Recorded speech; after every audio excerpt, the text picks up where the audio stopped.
Hi అండి, welcome to my channel delicious for you. ఈరోజు ఒక సింపుల్గా ఈజీగా చేసుకునేటటువంటి ఒక స్వీట్ ఐటమ్. ఇది స్వీటే కానీ ఎక్కువ స్వీట్ అయితే ఉండదు ఇందులో. దీనిని మనం రేపు శ్రీరామనవమి సందర్భంగా దేవుడికి కూడా నైవేద్యంగా పెట్టుకోవచ్చు. దీన్ని ఎలా చేయాలో ఇప్పుడు చూద్దాం. ఇది చాలా సింపుల్ ఇంగ్రీడియంట్స్ తోటి, కాకపోతే టైం ఎక్కువ పడుతుంది. ఇక్కడ నేను పచ్చి బియ్యం 1 గ్లాస్ తీసుకుంటున్నాను. ఇది 2 సార్లు వాష్ చేసుకోవాలి. బాగా వాష్ చేసుకున్న తర్వాత ఇందులో ఒక 3-4 కప్పులు బియ్యం మునిగే వరకు నీళ్లు పోసి మూత పెట్టి ఒక 6 గంటల సేపు నానబెట్టుకోవాలి. 6 గంటల సేపు కంపల్సరీగా నానబెట్టుకోవాలి. ఇలా నానబెట్టుకున్న తర్వాత దీనిని మిక్సీ జార్లో వేసుకొని కొంచెం వాటర్ వేసుకుంటూ, వాటర్ ఎక్కువ వేయకుండా లిక్విడ్ అయిపోకుండా దీనిని మనం రుబ్బుకోవాలి. ఇప్పుడు కొంచెంగా వేసుకోండి, అప్పుడే మనకు థిక్గా వస్తుంది. ఇది బరకగా కూడా ఉండకూడదు, బాగా ఫైన్ పేస్ట్గా ఉండాలి. ఎంత స్మూత్గా వస్తే అంత బాగా వస్తుంది మనకు ఈ రెసిపీ అనేది. అలాగే మిక్సీ జార్ కూడా వేడెక్కకుండా చూసుకోవాలి. వేడెక్కినట్లయితే మనకు పిండి వేడెక్కిపోయి మనకు ఈ రెసిపీ అనేది సరిగా రాదు, విడివిడిగా వచ్చేస్తుంది. ఇలా బాగా ఫైన్ పేస్ట్ వేసుకున్న తర్వాత ఇందులోకి 1 కప్పు రైస్ వేసుకున్నాం కాబట్టి 1/2 కప్పు షుగర్ వేసుకోవాలి. ఇందులో బెల్లం వేయరు, షుగరే వేస్తారు ఇక్కడ. అలాగే 4-5 ఏలకలు, కావాలంటే మీరు ఎక్కువైనా వేసుకోవచ్చు, ఇక 7-8 వరకు వేసుకోవచ్చు.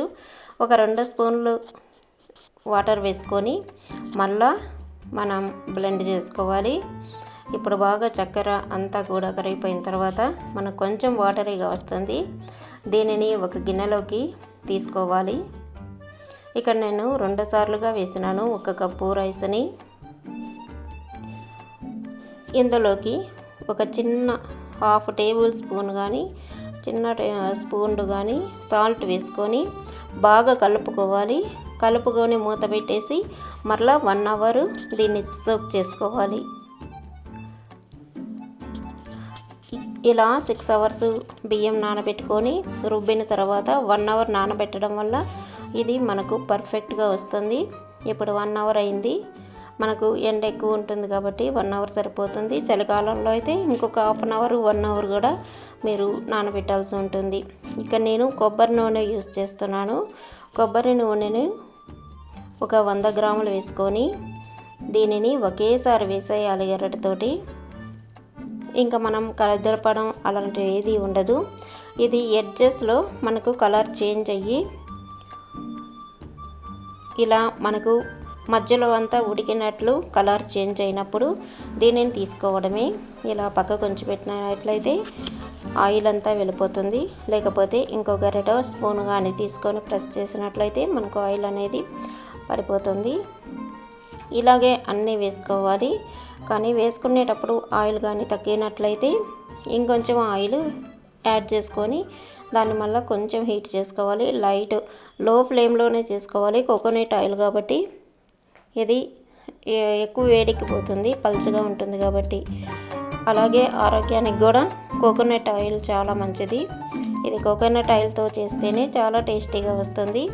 ఇలా మనం అన్నీ చేసి పెట్టుకొని సర్వ్ చేసుకోవడమే. దీన్ని నైవేద్యంగా కూడా పెట్టుకోవచ్చు. ఒకసారి మీరు అందరూ ట్రై చేయండి. చాలా బాగుంటుంది. స్వీట్ అనేది ఎక్కువ ఉండదు. మనం 1/2 కప్పు షుగర్ వేసాం కాబట్టి స్వీట్ ఇందులో ఎక్కువ అయితే ఉండదు, ఎగటుగా కూడా ఉండదు. చాలా బాగుంటుంది, చాలా స్మూత్గా ఉంటుంది. చూడండి, లోపలంతా ఉడికిపోయి. ఎప్పుడైనా కూడా ఇది వేసినప్పుడు మునిగే వరకు ఆయిల్ అనేది ఉంటే సరిపోతుంది, ఎక్కువ ఆయిల్ అవసరం లేదు. ఇలా ట్రై చేసి చూడండి.